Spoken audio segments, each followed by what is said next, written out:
he's not familiar with a woman, with a female or menstruating person's body, because if he did, he would know that you don't have 6 weeks. Is that quote unquote 6 weeks? And I'm sorry we have to break it down on, break down biology 101 on national television, but in case no one has informed him before in his life, 6 weeks pregnant means 2 weeks late for your period.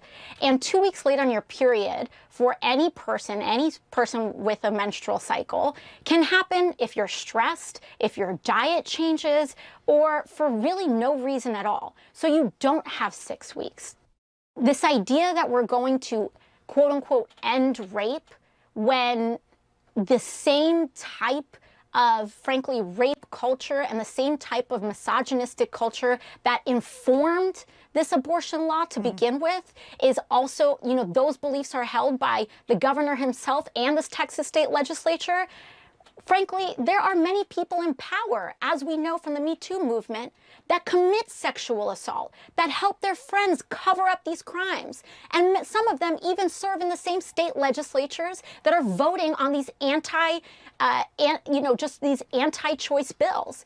It's awful. And he speaks from such a place of deep ignorance and it's not just ignorance, it's ignorance that is hurting people across this country. It is, and it's splitting women, and that's the point, because the misogynist and the white supremacist misogynist crowd in this country, the QAnon freaks, okay, they're already separated from the idea of democracy. They're already separated from the idea of majority rules. They're already willing to commit acts of violence against other Americans. They're already there.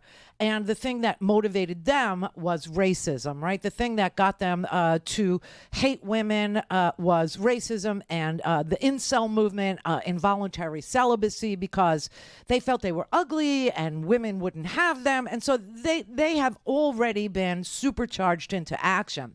So what's left? What's left is dividing women.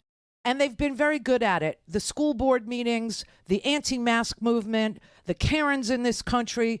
Now, most of them have been spawned by this crazy Trumpism belief that my body, my choice, right? It's like beating the police officers, the white supremacists beating the police officers with Blue Lives Matter flags.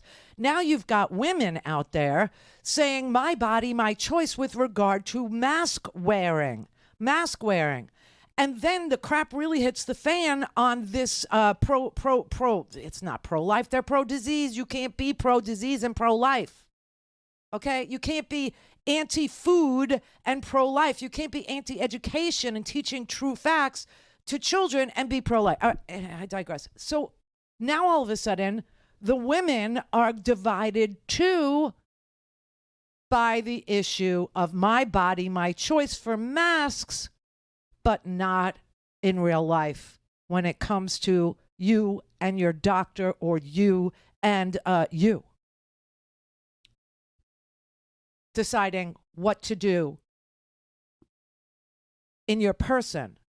And let's leave rape out of it, even though they don't have an exception for rape or incest, which is rape if you ask me.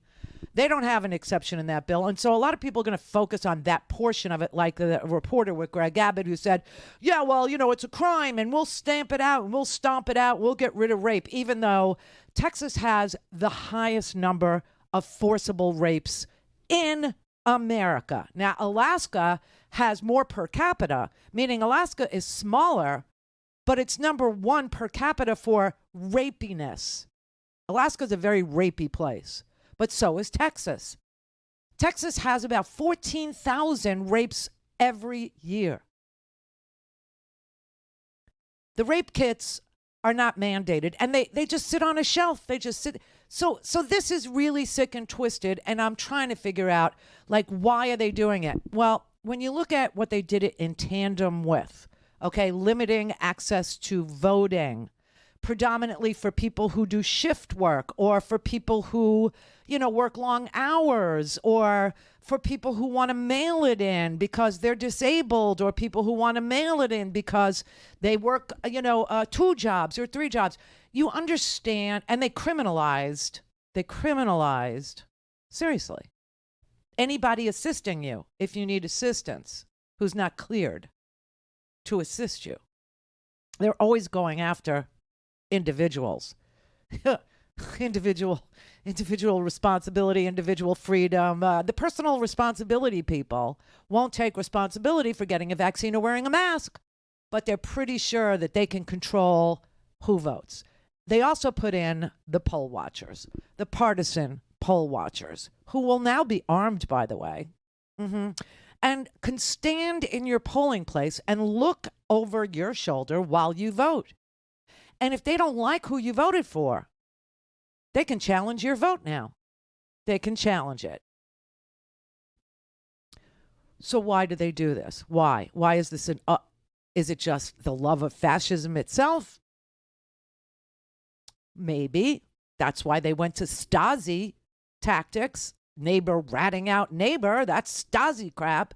And if a neighbor rats out a neighbor in Stasi land, which is East German secret police land, then you don't get to work anymore. Your life is ruined. Maybe you don't get a meal, but maybe the rat gets an extra 10 grand and they get a meal. You see what I mean? That's Stasi land. Now, this does mimic the Fugitive Slave Act, which did not work out well either for anybody, because ratting out each other is never a good bet for a democracy to function at a highly functional level. But the reason they're doing it is really very basic. It's because Republicans aren't popular anymore. They're mean girls. They're truly the mean girls among us. They're not popular. The amount of people I have told you over and over again in America who identify as Republican has deteriorated below 35%. Okay? And they know that they can't win with majority rules. So they've rigged the system. They've rigged it so that one person is against another. They've rigged it so that racism is the thing you think about and talk about when you go vote.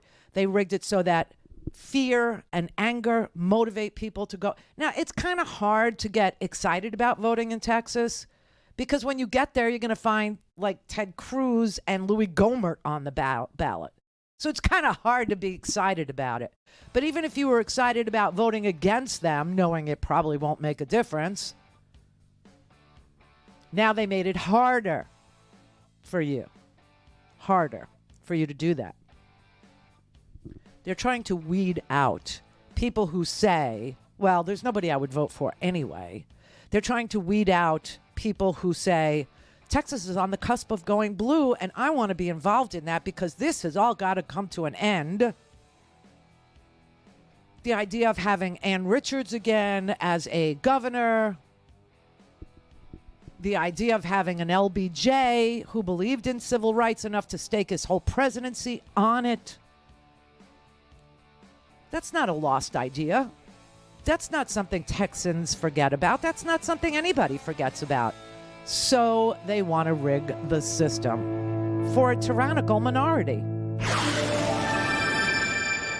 Don't have time to listen to the live show? Want to hear